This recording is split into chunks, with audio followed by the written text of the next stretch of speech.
Hello everyone. आज हम देखेंगे अभी कैपेसिटर का नया point, that is capacitor in series.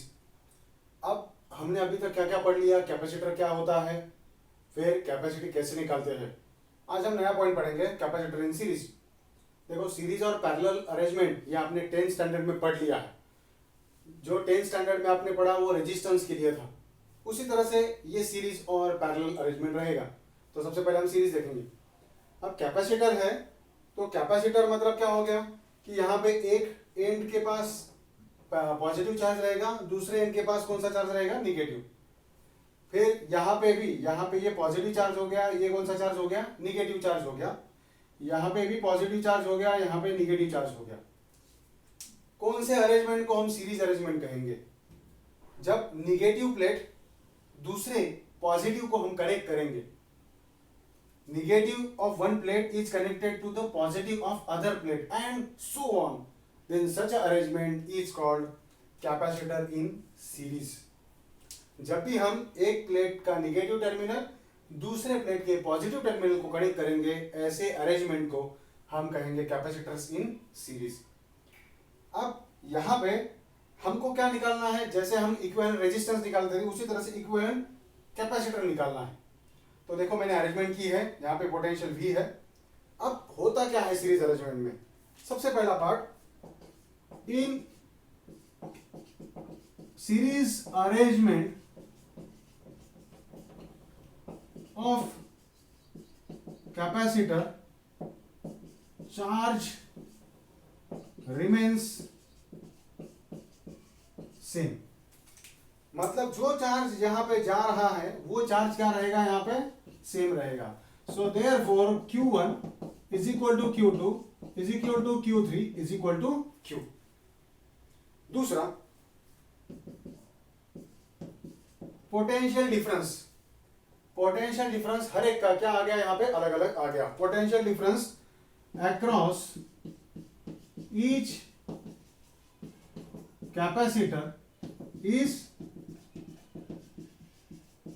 Different. अब देखो, ये पोटेंशियल डिफरेंस अलग है, V1 V2 V3। तो हमने यहां पे बता दिया V1 V2 V3। हमको एक बात पता है, दैट इज नंबर 3, कि इक्विवेलेंट रेजिस्टेंस का फॉर्मूला ये आ गया। What is the formula of capacitor? That is C is equal to Q divided by V। अब मैं इसको C सफिक्स S लिख देता हूं। S मतलब क्या हो गया, इक्विवेलेंट कैपेसिटर इन सीरीज। और हमें बात पता है, that is V is equal to V1 plus V2 plus V3। This is the law. ये टोटल V, ये V1 plus V2 plus V3 का क्या आना चाहिए, कॉम्बिनेशन आना चाहिए। बस आ गया। अब हम क्या करेंगे, यहाँ पे ये सभी के सभी फॉर्मूले सब्स्टिट्यूट करेंगे। तो देखो, यहाँ पे क्या आ गया, Q divided by CS is equal to Q divided by CS is equal to. अब V1 है तो V1 के लिए क्या फॉर्मूला आएगा, तो V1 C1 is equal to Q1 upon V1। तो यहाँ पे V1 क्या आ गया, Q1 upon C1 plus Q2 upon C2 plus Q3 upon C3। In the same manner I can write Q2 upon V2 and C3 is equal to Q3 upon V3। इन सभी से क्या कॉमन निकलता है, Q common निकलता है। तो मैं यहाँ पे Q upon CS is equal to Q common लेता हूँ 1 upon C1 plus 1 upon C2 plus 1 upon C3। यहाँ पे ये Q और ये Q क्या हो गया, cancel. And therefore our formula becomes 1 upon CS is equal to 1 upon C1 plus 1 upon C2 plus 1 upon C3। So this is the equivalent capacitance in series arrangement. Please ध्यान से देखेंगे इस फॉर्मूले को। तो ये आ गया आपका इक्विवेलेंट कैपेसिटर इन सीरीज। एक सिंपल पॉइंट मैं बताना चाहता हूं, जब दो कैपेसिटर रहेंगे, when two capacitors in series, तो क्या फॉर्मूला आएगा, यहाँ पे ये आ गया आपका एक कैपेसिटर, ये आ गया दूसरा, और हमने यहाँ पे ये बता दिया। तो ये है C1, ये है C2, ये है C1, ये है C2। तो इक्विवेलेंट रेजिस्टेंस का फॉर्मूला क्या आएगा, 1 upon CS is equal to 1 upon C1 plus 1 upon C2।